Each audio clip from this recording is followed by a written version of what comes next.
Bueno, realmente la forma de gobernar de Noboa es bastante arbitraria, ¿no?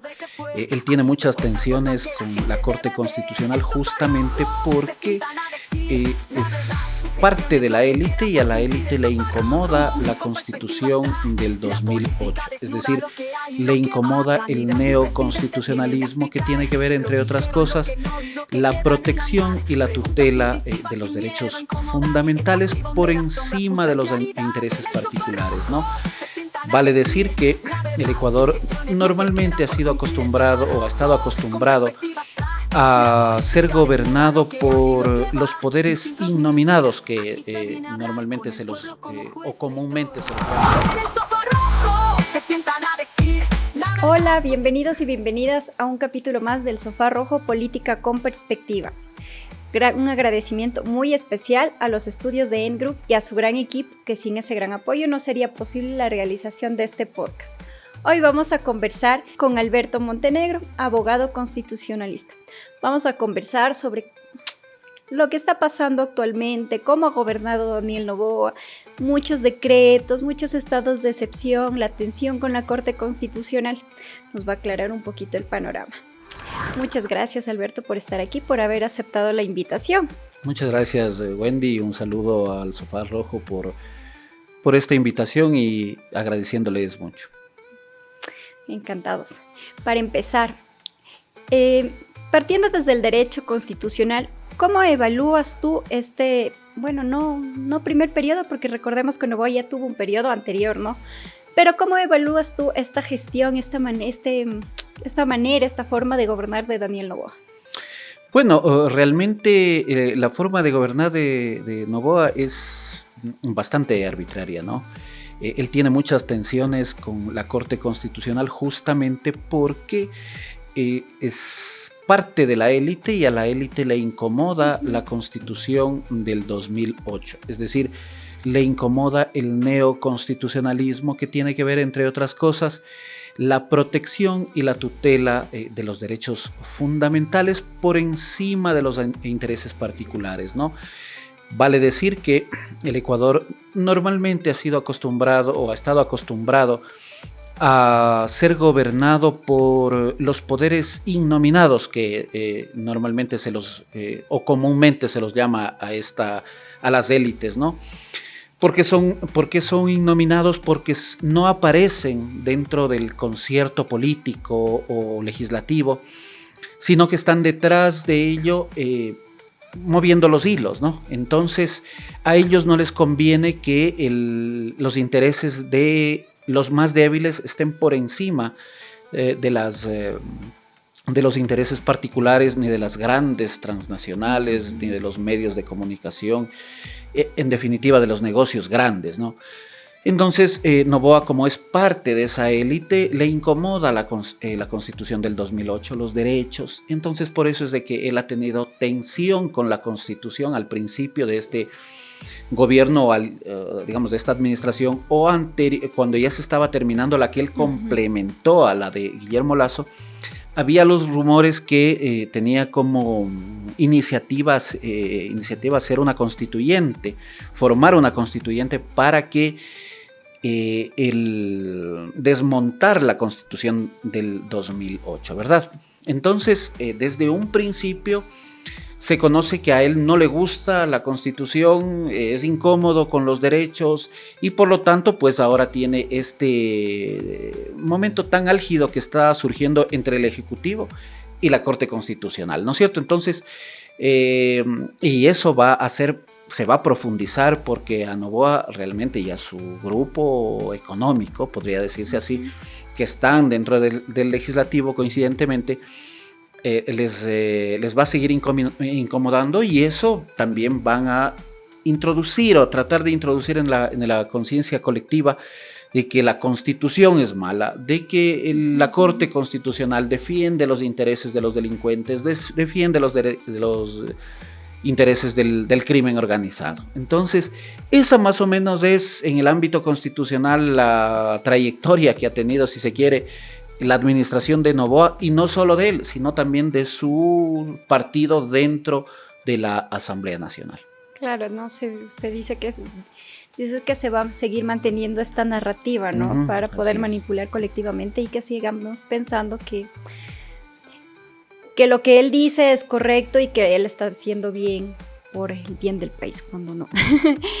¿Se ha respetado el marco constitucional o se ha venido manejando, gobernando a filo de norma nada más? Bueno, hay que recordar, por ejemplo, cuando él fue candidato presidencial en esta última elección, no respetó la licencia, ¿no? Él a la par era presidente y a la par en funciones y a la par era candidato. De tal manera que no se acogió a las licencias pues que determinaba o determina la norma. Que lo que hace es proteger para que no haya una incidencia del presidente justamente que esté en funciones en las elecciones, ¿no es cierto? Por ejemplo, que el presidente, valiéndose de su cargo, haga campaña electoral, pero Noboa así lo hizo. Entonces, desde ese momento, uno ya pudo haberse dado cuenta que las intenciones de él era irrespetar primero el ordenamiento jurídico, la ley, que no le gusta cumplir leyes, y segundo, pues, la Constitución. También en ciertos otros pasajes también se ha mostrado él irrespetuoso en lo que tiene que ver al ordenamiento jurídico. Y por supuesto eso da un mal ejemplo, si se podría decir, porque imagínate tú, en cualquier entidad del Estado, en cualquier institución, tú vas y sabes que el funcionario probablemente no va a respetar la norma porque sabe que el presidente de la República tampoco la respeta. De tal forma que pues el que más se ve en detrimento en ese caso es el ciudadano común y corriente, el ciudadano de a pie, como comúnmente se lo llama. Entonces, eso va en detrimento justamente de un Estado respetuoso del Estado de derechos y justicia en el que nos encontramos, ¿verdad? Y bueno, incluso en un Estado de derecho, por lo menos. ¿Cuál es el Estado de derecho?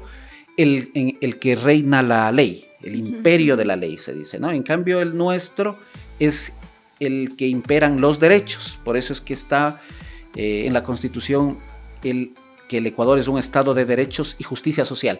Pero por lo menos el Estado de Derecho tampoco lo respeta a Noboa. Y llama la atención porque recientemente él también, violando cualquier tipo de derechos y en cierta parte de normas infraconstitucionales, despidió o está en el proceso de despedir a 5,000 funcionarios públicos, ¿no?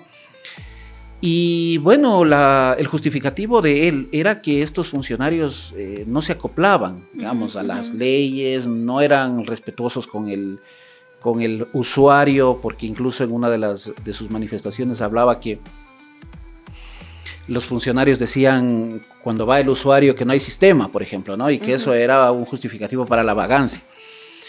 Entonces, que en función de eso había desvinculado a una serie de personas, pero no se acuerda que él tampoco, en el marco de estas desvinculaciones, también está irrespetando los derechos, también está irrespetando la norma, y pues lo ha venido haciendo desde que es candidato presidencial.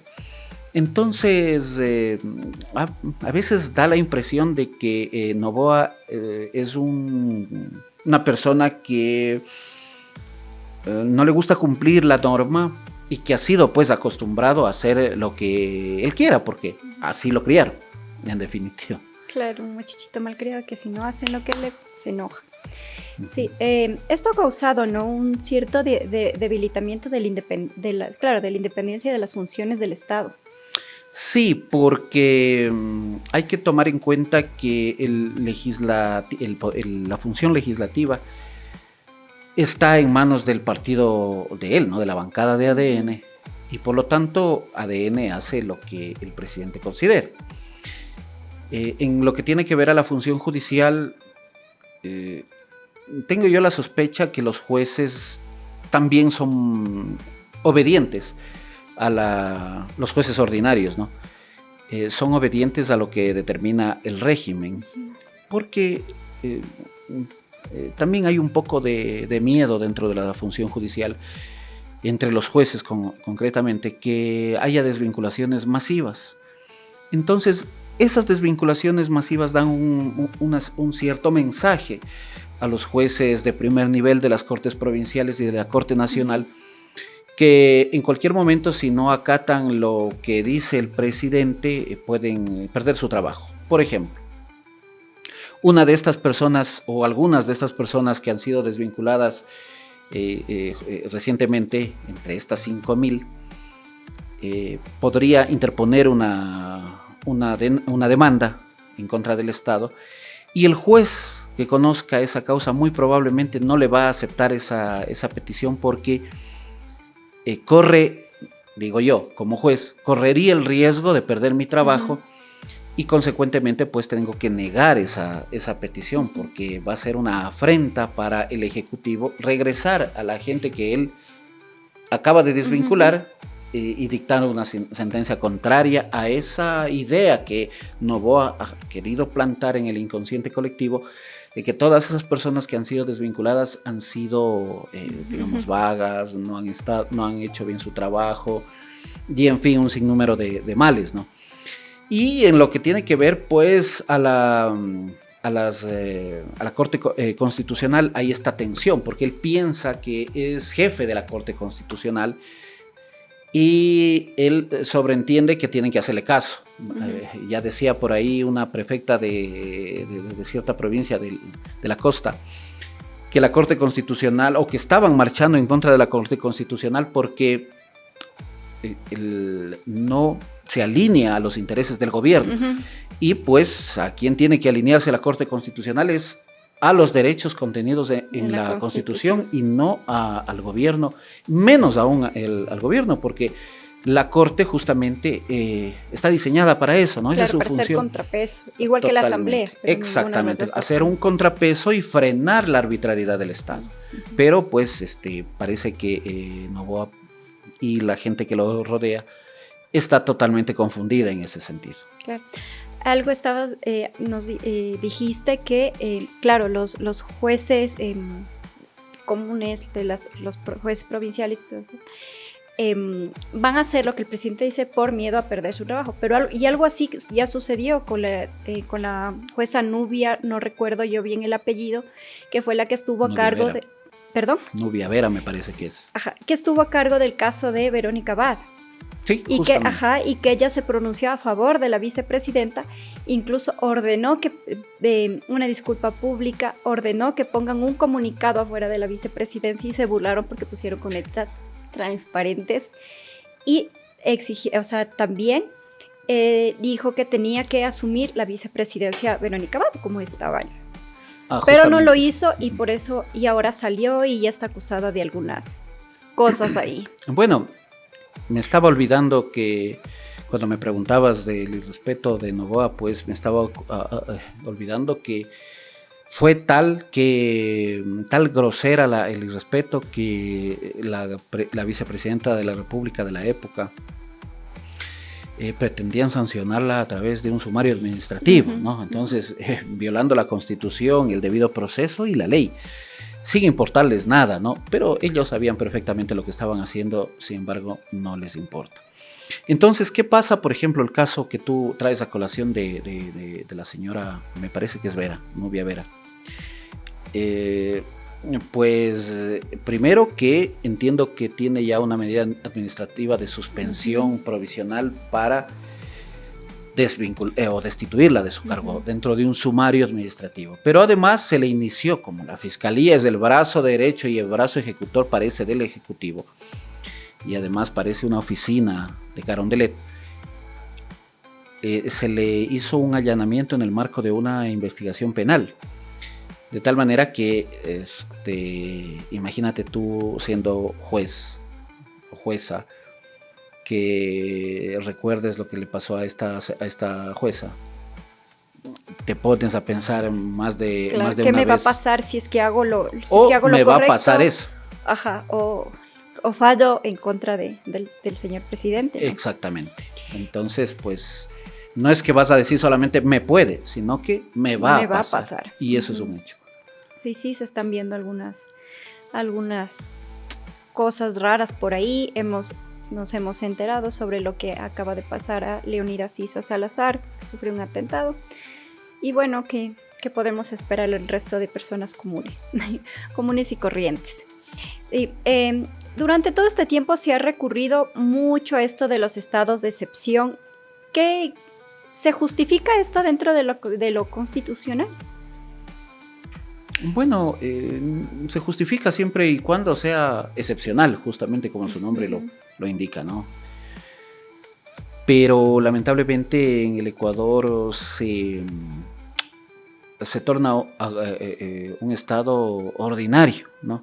Ya no es excepcional o de excepción, sino es común y corriente, porque lo utilizan justamente para limitar ciertos derechos o sobre texto del estado de excepción. De tal manera que, ha sido un abuso realmente por parte del presidente, porque quiere gobernar a través de estados de excepción que no han sacado o no han dado provecho al país, porque se sobreentiende que es lo que quiere es para tutelar la seguridad del ciudadano, ¿no es cierto? Pero lamentablemente no han dado ningún fruto, porque no se ataca al verdadero problema, que es la presencia del Estado en todas sus dimensiones, ¿no? En la educación, en la salud pública, en lo que tiene que ver a la desnutrición. El Estado está ausente. Entonces, como está abandonado sus verdaderas funciones, explota este fenómeno que es la delincuencia, ¿no es cierto? Y en relación a eso, comienza a existir una falta de control o un fenómeno muy exponencial de la delincuencia.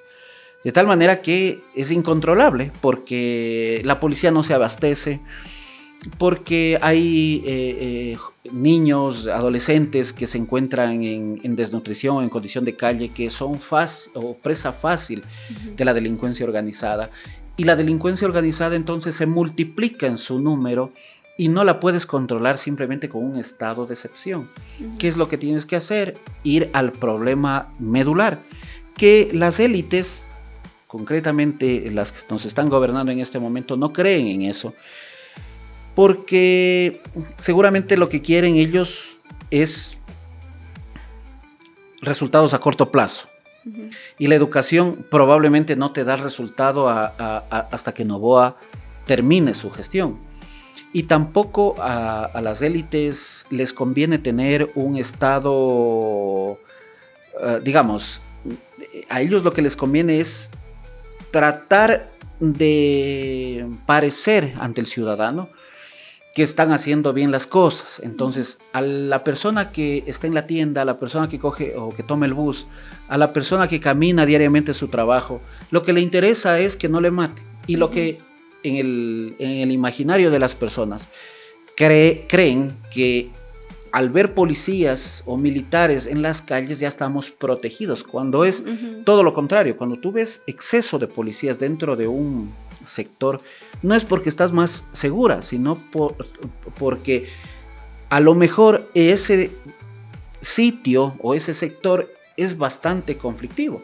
Ahora, si tú te vas, por ejemplo, a los países del norte global, es decir, a los países industrializados o al primer mundo, no ves tú policías en cada esquina, más bien hay ausencia de policía, porque se supone pues que es un estado o es ciudades seguras en que no está metido la delincuencia ni siquiera común. Entonces a ellos lo que les interesa, al gobierno por ejemplo de Noboa, es mostrarse de esa manera, que están haciendo todo lo posible, metiendo policías por doquier, y finalmente no cura eso nada a través de los estados de excepción. Y además que a las élites no les interesa, o a los poderes innominados o poderes fácticos, no les interesa que tú o que el país esté con obra pública, con escuelas de primer nivel, porque se acabe el negocio. Una persona de clase media o de economía media, prefiere poner a su hijo en una escuela pagada, haciendo lo posible para que se eduque ahí, porque la educación pública es pésima. Pero si sube el nivel de la educación, ya la particularidad la particular se queda sin negocio, de tal manera que quiebra. Eso pasa en las universidades, eso pasa en las escuelas, eso pasa en los hospitales, ¿sí? No les interesa fortalecer los hospitales, porque tú, quieras o no quieras, a través de los seguros privados, en muchos de los casos, vas a la salud privada, a las clínicas. Pero el pobre, en realidad, que es la mayoría, no puede tampoco ni siquiera acceder a un seguro privado, y le toca ir a la salud pública y morirse ahí, y tampoco les interesa. Pero el pobre es aquel persona que no tiene voz. Entonces, tú en los medios tradicionales no vas a escuchar estos discursos, porque finalmente a nadie le importa el pobre. Aquí un poco tiene quizá algo de oídos, o se le da oídos, es a la clase media frágil, porque en cualquier momento se convierte en pobre, se queda sin trabajo, como los servidores públicos, o la clase media alta y alta. Ellos tienen voz.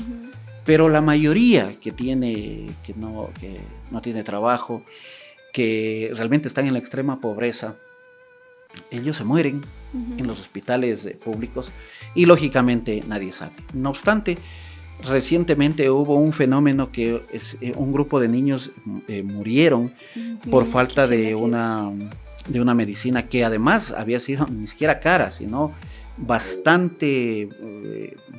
Cánulas que rodeaban el precio más o menos de $2.50 a $3. Exactamente. Entonces, y es uno de los pocos casos. En la mayoría de los casos no se hace eco de que la gente se muere, de que la gente es asaltada, de que la gente se muere en las calles por daños colaterales de la delincuencia organizada, o que los niños y adolescentes son capturados, se quiere decir, o cooptados por la delincuencia organizada, y eso se multiplica.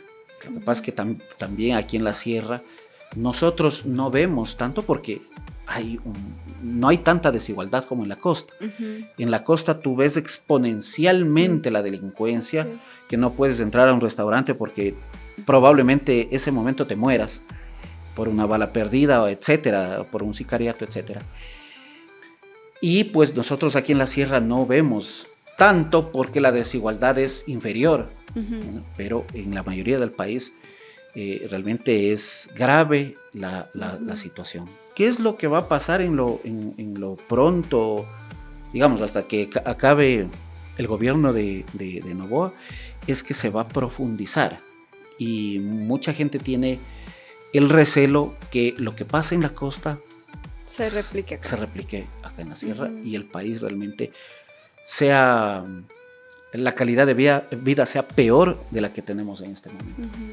Sí, o sea, realmente es muy incierto, no sé qué podamos esperar con medios de comunicación que en vez de medios de comunicación se han transformado en agencias de marketing del gobierno, que se ha implementado, como le estabas diciendo, se está implementando una campaña de desmantelamiento de lo público para privatizar y ampliar sus negociados, entre un montón de cosas más, que realmente sí es muy desconcertante todo lo que estamos viendo, ¿no? Y más desconcertante es que hay gente que todavía está convencida en que el señor Noboa lo está haciendo bien. En fin, esta estrategia de, o sea, cómo nos afecta a nosotros como ciudadanía que esté constantemente dictando estos estados de excepción. Bueno, lo que pasa es que como ciudadanos vemos que en lugar que haya presencia del Estado, hay abandono de la administración pública en los diferentes, digamos, en el ejercicio de sus funciones. Entonces es bien complejo porque, insisto, se está abandonando lo esencial, que es la salud, que es la educación, que es la obra pública. ¿Por qué no hay trabajo en el país? Porque no hay obra pública. Entonces tú, con un estado de excepción, no puedes dar trabajo a la gente, porque la gente que lamentablemente ingresa a la delincuencia organizada o es capturada por la delincuencia organizada es normalmente la gente que no tiene trabajo, porque tienes necesidades. Y si la delincuencia organizada te dice, mira, te voy a dar $1,000 para que tú hagas esto, transportes esto, o en el peor de los casos, mates a otra persona, entonces se ponen a pensar, pero supongamos en lo más, no en lo más trágico, supongamos que a una persona le ofrezcan transportar de una ciudad a otra una sustancia sujeta a fiscalización. Esa persona va a pensar, o quizá no lo piense y dice, bueno, ¿por qué? Porque mis hijos no comen, porque no tengo trabajo, porque no pueden acceder a la escuela, porque no tienen educación, están enfermos, porque si voy al hospital público no tienen medicinas, porque si en la escuela no hay cupos en las escuelas, porque no hay más escuelas, etc. Entonces, finalmente, ¿qué te toca? Acceder a lo que te están diciendo, y entonces se hace más fuerte la delincuencia organizada. Pero con estados de excepción eso no mitigas, no lo eliminas, ni siquiera puedes combatir frente a la delincuencia organizada, porque a lo mejor piensa la gente común y corriente que estando los militares ahí van a abrir fuego en contra del que es y del que no es, con tal de que ya se termine la delincuencia, ¿no? Entonces, si tú te pones a ver, este gobierno no ha hecho una sola carretera, pero no seamos tan exigentes. Ni siquiera ha terminado la construcción o ha repavimentado una carretera. El sistema vial en el país está destrozándose. Y no hay nadie quien le dé mantenimiento. Entonces, o por desprecio a la obra pública que existía antes, o simplemente porque no le interesa, y entonces eso da como resultado que no haya circulante, que no haya trabajo, y que además la gente se hunda en la pobreza, ¿no? Adicionalmente, tampoco ha existido escuelas públicas, ¿no? Tú no ves que haya inaugurado una escuela, que haya inaugurado una universidad, absolutamente, que hayan inaugurado un hospital público, no lo han hecho. Entonces, el discurso de ellos... Trajo ambulancias, pero eso fue del gobierno anterior. Exactamente, entonces no les interesa esto. O sea, ¿qué es lo que hace gobernar a través de decretos? Te comienza a bombardear de decretos, limitándote los derechos en ciertos casos de movilidad, etc. Y finalmente no hace absolutamente nada. Pero lo que sí quiere él es hacer una consulta popular en la que el ciudadano ya le respondió en muchos de los casos que no. Por ejemplo, en el trabajo por horas, en lo de los casinos, que ya fue objeto de consulta hace varios años, y pues pierde el tiempo, pierde recursos y finalmente se la pasa en eso. Entonces se configura como, o tiene las características de un presidente arbitrario, ¿no? Que ya te dice el pueblo que no quiere, por ejemplo, el trabajo por horas, y quiere insistir, porque tengo un poco... No voy a decir que... No voy a afirmar, pero probablemente el Consejo Nacional Electoral no sea tan independiente. Entonces, si vuelves a hacer la misma pregunta, probablemente en la primera no te resultó, y vuelves a preguntar porque sabes que el Consejo Nacional Electoral no es independiente. digamos, estoy haciendo mis conjeturas, ¿no? No me consta. Entonces, si vuelves a preguntar 4 o 5 veces de lo mismo, entonces estás haciendo lo que no te corresponde. Como presidente, como ejecutivo, no tienes un plan de gobierno establecido, no tienes un norte, y además gobiernan sobre el odio, porque si es que, o al menos sobre la animadversión, porque el que menos te dice por ejemplo, que la Corte Constitucional es la enemiga del pueblo. Eso es la idea que te están queriendo montar, ¿no es cierto? Ponen en unos carteles, o en la marcha que hizo el gobierno, aparecieron estos carteles con las imágenes de los jueces, ¿verdad? Entonces, si tú piensas de manera diferente y dices, no, yo creo que no se debe hacer eso, entonces te tachan como defensor de delincuentes, o te tachan como de izquierda, o al menos progresista. Hay un cantante en las redes sociales, porque parece que ya no le va tan bien en su oficio de cantante, que él da réplicas a través de X, que hay que prácticamente ir en contra de todo lo progresista, ¿ya? Entonces, que la Corte, por lo tanto, es progresista, y que el progresismo es malo. Es como hacían los nazis, ¿no? Entonces te decían, tú eres judío, y te etiquetaban, y por lo tanto, al punto de esconder, de tener que esconderte.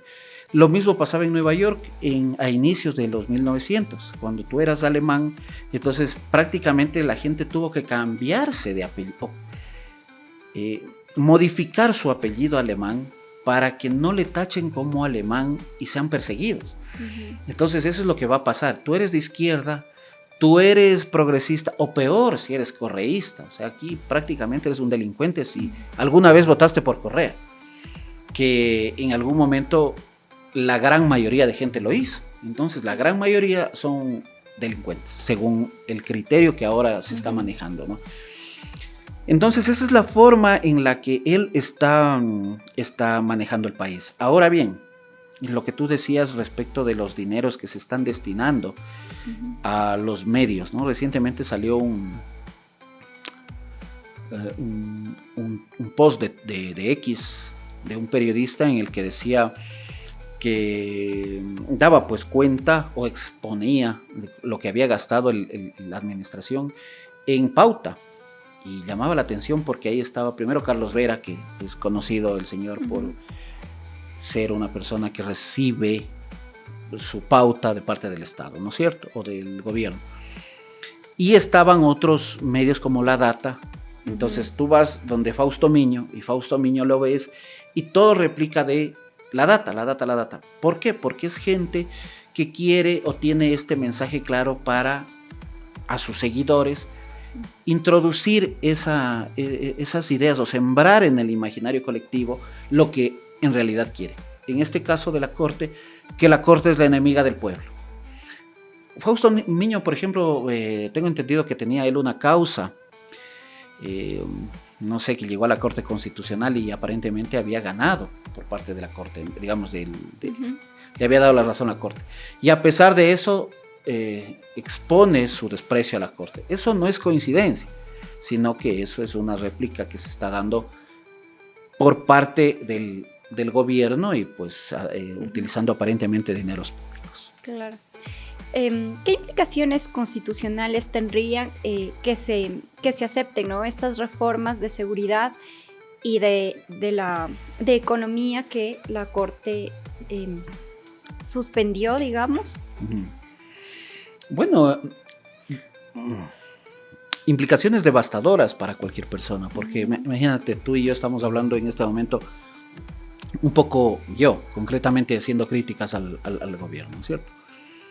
Entonces, eres incómodo, o digamos, eres un contrario político.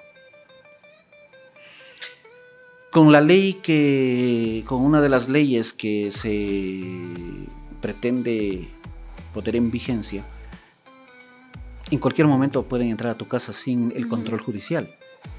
De tal manera que entras a tu casa y ves policías espiándote o entrometiéndose en tu vida íntima, aceptado por la ley. O sea, lo que están haciendo es legal, violándote derechos, pero finalmente es legal. Pueden acceder a tus cuentas o a tus movimientos bancarios sin que un juez lo autorice, sin que haya de por medio un funcionario que en efecto vea si es que te están violando o no te están violentando el derecho a la intimidad. Es decir, que cualquier policía se mete a tus movimientos bancarios, se mete a tu correspondencia. Entonces eso no es normal en cualquier estado de derechos, en ninguna democracia. Normalmente dicen que queremos, o cuando está la derecha en la administración pública, queremos ser como Estados Unidos. Eso, por ejemplo, es impensable en Estados Unidos, que tú puedas ver, o que un policía pueda ver tu correspondencia sin que haya de por medio el control de un juez, ¿no? Entonces sería devastador, porque ahí sí en realidad nos convertiríamos en una dictadura aceptada por el ordenamiento jurídico y aceptada por la Corte Constitucional. Entonces también daría cuenta que la Corte Constitucional no existe. Y a ver, yo tengo yo he sido siempre contrario con la Corte Constitucional, o últimamente, por haber sido tan fría frente a lo que decía o a lo que pedía Noboa, por ejemplo, de los aparatos electrónicos a la hora de las votaciones. Pero tampoco puedes decir que porque los jueces no dictan bien una sentencia o un dictamen, puedes tú decir que desaparezca ese organismo. Yo también pienso que Noboa es un pésimo gobernante, pero no por ello hay que eliminar la función ejecutiva. Exactamente. Entonces, ¿qué es lo que pasa? Entonces, que ellos lo que finalmente quieren es decir, la Corte Constitucional también hace lo que quiera. Y mañana o pasado van a dictar, por ejemplo, me invento, que se elimine el 13º y el 14º sueldo. Va al control constitucional y la Corte les va a decir, bueno, es que sí es constitucional. Entonces estaríamos en desprotección, porque el legislador podrá hacer lo que quiera en el ordenamiento jurídico, ¿no? Claro, o sea, yo creo que ya estamos en un estado de desprotección hacia el ciudadano común y cualquiera de nosotros. Porque no le es necesario una aprobación del legislativo. Ya sabemos que la Asamblea ha perdido su papel de contrapeso y hace lo que ahora está en contra de la Corte Constitucional. Lo que a mí me extraña es que esta misma Corte fue la que no le dijo nada cuando dictó lo de los aparatos electrónicos al momento de sufragar. Cuando se denunció que no pidió vacaciones, su licencia para hacer campaña política, y cuando hizo lo que hizo en contra de la vicepresidenta Verónica Abad. Aparte, la Constitución no es la única ley, digamos, que ha violado. Es la ley más grande, ¿no?, que nosotros tenemos, pero ha violado otras leyes como la de la democracia. Sí, pues ahí sí valía la Corte para él. Ahí sí tenía peso la Corte Constitucional. Es como los asambleístas que tiene ADN, ¿no? Hay un señor Castillo ahí, muy histriónico él. Y es el que más habla en la asamblea, como el estudiante que más habla en el curso. Y decía él que está contrario tanto al Código Orgánico Integral Penal, porque el COIP, defiende delincuentes, dice, o ha dicho, en innumerables ocasiones. Y también ha estado en contra de la Corte Constitucional. Pero él ahora cambia, ¿no? El domingo en un programa, en un medio de comunicación masivo y tradicional, él comentaba que los jueces de la Corte Constitucional han traicionado a la Constitución, porque dictaron una sentencia en favor del matrimonio igualitario, ¿no es cierto? Y que por lo tanto han traicionado lo que dice la Constitución expresamente, que el matrimonio es entre un hombre y una mujer. Y él se alarmaba y por poco se santiguaba diciendo que los jueces de la Corte Constitucional de la época tenían que, digamos, respetar la Constitución que la mayoría del pueblo ecuatoriano la había votado, o sea, había elegido para que esa Constitución esté vigente. Es decir, que solo cuando les interesa la Constitución sí ha sido parte de la mayoría. Cuando la Constitución es muy, está alineada a sus criterios, a sus ideologías. Por ejemplo, en este caso del matrimonio igualitario, ¿no? Cuando son muy, en ese sentido. Ahora, cuando la Constitución está en otro sentido que no les conviene, ahí sí hay que desmontarla. Es una directriz de delincuentes, etcétera. Entonces es según lo que le conviene a ellos, según cuando les conviene la Corte sí está bien. Miren la Corte. Ahora mira, hay algo importante.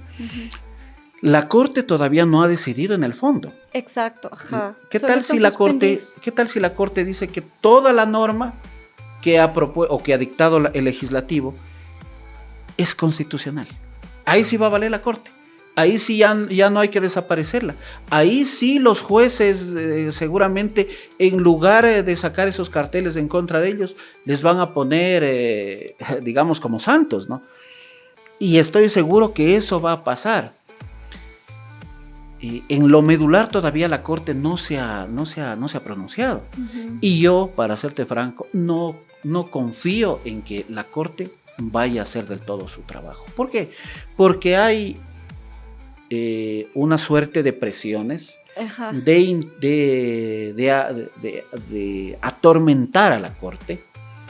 Y en tercer lugar, la Corte y los jueces también tienen o podrían tener sus intereses, que ya pasó en lo que tú dices, por ejemplo, en el caso de los dispositivos electrónicos, el caso de acogerse a la licencia, etcétera, ¿no? Entonces, no te sorprenda que la Corte haya suspendido las normas de forma cautelar, pero que en el fondo todo bien. Y entonces ahí también diremos que realmente no tenemos ni siquiera Corte Constitucional y estaremos a merced y a manos de los grupos económicos. Sí, ¿no? Es muy, muy, muy preocupante, señores de la Corte. Por favor, manténganse, hagan su trabajo. Sí. ¿Qué tal, como última pregunta ahí, qué tan saludable ves la democracia ecuatoriana ahorita bajo este marco actual de gobernabilidad? No, aquí no hay democracia bajo ningún punto de vista. Imagínate que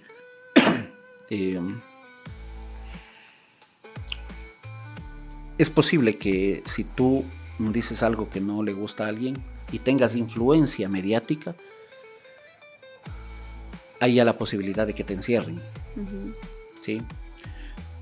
Entonces, no puedes ejercer tu libertad de expresión. Dicen ellos, si es que no habría libertad de expresión, entonces no estarías hablando. No están así, porque no se abastecen, ¿no? No se abastecen, o simplemente el que habla no les llega. Porque si les haces daño, me refiero, si influyes, tienes influencia mediática, y si lo que tú hablas de pronto les va en contra de los intereses de ellos, te encierran. ¿Por qué? Porque la fiscalía muy probablemente sea el brazo ejecutor del ejecutivo. Mira, ahorita, en lo que tiene que ver al señor Serrano, para serte franco, a mí no me parece, o me parece muy sospechoso, más bien dicho, que justo lo detengan en Estados Unidos y pues él no tiene o no tenía cuentas pendientes aquí en el Ecuador, no tenía procesos, no tenía por lo tanto sentencias y no pasaba nada. Pero justamente ahí se acelera la fiscalía y pide el proceso penal en contra de Serrano y de otros. Entonces a mí me parece muy sospechoso. Voy a ver se expresa las razones por las cuales o cuáles son los elementos de convicción que tendría la fiscalía, o los fuertes indicios que tendría la fiscalía, y solamente es un chisme. A un señor le han dicho que ha sido Serrano el que ha mandado a matar o el que ha pagado para la muerte de Serrano. Imagínate, con esa chisme te pueden procesar penalmente. Y sabes, voy a conjeturar. Cuando tú escuchas un medio de comunicación normalmente, en torno a lo que le está sucediendo a Serrano, escuchas que Serrano es o fue correísta y el ministro correísta, ¿no es cierto? Pero no se acuerdan, nunca te dicen que después Serrano se alejó del correísmo y fue parte del gobierno, me parece, de Lenín Moreno, pero además fue legislador. Entonces te dicen, es que es el ministro correísta. Entonces, ¿qué es lo que pasa? Que estamos a puertas de esto de la consulta popular. Entonces tú, como ciudadano, dices, mire, eso que está haciendo el presidente, que no es el presidente, sino la fiscalía, pero la gente cree eso. Lo está trayendo a Serrano y que todos estos que hicieron daño al país, etcétera, etcétera. Entonces es una narrativa, es un marketing político lo que están haciendo, utilizando a la fiscalía. Entonces no hay democracia. ¿Por qué? Porque el presidente, además de lo que te digo, no se acoge a una licencia, porque el presidente trata de hacerle a un lado a la vicepresidenta, hizo y le sacó del camino a la vicepresidenta. ¿Tú crees que la señora Pinto ahora tiene la posibilidad de ella de ejercer sus funciones normalmente, o tiene que estar haciendo lo que le ordene? No, tiene que cumplir las agendas que tiene planeado Daniel Noboa. Eso porque está le pasa lo mismo que a la señora Aval. Entonces, y así pasa con los legisladores, y así pasa con mira, que te destituyan a 5,000, o que te desvinculen a 5,000 personas, con el cuento de que todos esos son correístas porque estaban saboteando la administración pública. Entonces no hay aquí tú no puedes expresarte, y por lo tanto no hay una democracia, porque el presidente además quiere que la Corte Constitucional, que constitucionalmente es el contrapeso, se alinea a él, y si no se alinea, la desprestigia a la Corte, saca la foto de los integrantes de la Corte, y así con todas las funciones, además de que con el organismo de la Corte, con todas las funciones del Estado. A la jueza Nubia Vera la quieren destituir, le allanan, etc. Entonces, ¿qué clase de democracia existe? Si finalmente dices algo y te meten preso. Así es. Bueno, veamos qué nos depara. Alberto, muchas gracias por acompañarnos hoy en El Sofá Rojo. Siempre buscamos analizar desde una política con perspectiva, desde una política reflexiva, ¿no? Que nos vaya alimentando, que nos vaya haciendo ver más allá de nuestras narices a todos, ¿sí? Muchas gracias por estar aquí. Esperamos tenerte de vuelta pronto. Muchas gracias. Recuerden que la política no solo se hace desde las urnas, sino también desde las calles, desde la comunidad y desde luego desde El Sofá Rojo. Síguenos en redes sociales, suscríbete. La política también hacemos desde tus comentarios. Soy Wendy Olmedo y esto fue El Sofá Rojo. En El Sofá Rojo se sientan a decir la verdad, sus gestiones, lo que queda por cumplir. El Sofá Rojo con perspectiva está, un espacio para todos para hablar y escuchar. El Sofá Rojo, política con perspectiva.